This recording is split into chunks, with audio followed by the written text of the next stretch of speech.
কোন নেক আমল আছে কিনা যেটা দিয়ে আল্লাহর কাছে দোয়া করা যায়? কার জীবনে কি নেক আমল আছে যেই নেক আমলটা দুনিয়ার কোনো মানুষকে দেখানোর জন্য করা হয় নাই, শুধু করা হয়েছে কার জন্য?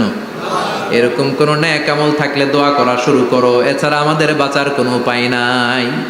একজন দোয়া করা শুরু করলো, হাদিসে লম্বা একটা হাদিস, আমি সরল বঙ্গানুবাদ শোনাচ্ছি। একজন দোয়া করা শুরু করলো, একজন বলতে শুরু করলো, আল্লাহুম্মা কানা লি আবাওয়ান শাইখান কাবীরান, ও আল্লাহ, আমার বৃদ্ধ বৃদ্ধা মা বাবা ছিল, আমি পেশায় ছিলাম রাখাল, প্রতিদিন রাখালগিরি করার পরে ছাগলের দুধ দোহন করার পরে যখন বাসায় ফিরে আসতাম, সবার আগে আমি আমার আব্বা আম্মারে দুধ খাওয়াতাম।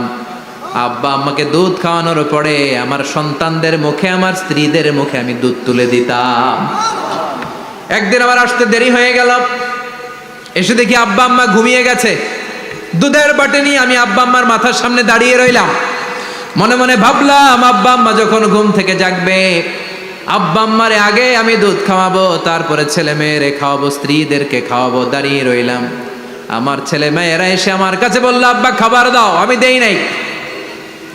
ক্ষুধার জ্বালায়, ক্ষুধার যন্ত্রণায় পাগল পড়া হয়ে আমার কলিজার টুকরা ছেলে মেয়েগুলো আমার পায়ের মধ্যে পড়ে কাঁদতে লাগলো, আব্বা একটু দুধ দাও, ক্ষুধা লেগেছে। ও আল্লাহ, আমি দেই নাই। ফজর পর্যন্ত দাঁড়িয়ে রইলাম।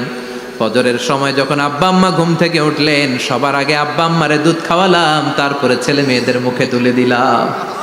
ও আল্লাহ, ও আল্লাহ, ওই দিনে সারা রাতটা আমি দাঁড়িয়ে আব্বা আম্মার জন্য যে দাঁড়িয়েছিলাম, দুনিয়ার কাউরে দেখানোর জন্য নয়, শুধু তোমারে খুশি করার জন্য। ওই রাতের ইবাদতটা যদি তোমার কাছে পছন্দ হয়, ফাফাররিজ আন্না মা নাহনু ফি, আজকে যেই বিপদে আমরা আছি, বিপদ থেকে তুমি বাঁচাও। বলার সাথে সাথে 1/3, 1/3 পাথরটা ডান দিকে সরে। সুবহানাল্লাহ পড়বেন না? এবার বাইরে থেকে আলো আসতে শুরু করেছে, অক্সিজেন ঢুকতে শুরু করেছে, তাদের মনের মধ্যে স্বস্তি ফিরে এসেছে। এবার দ্বিতীয় জন দোয়া শুরু করলো,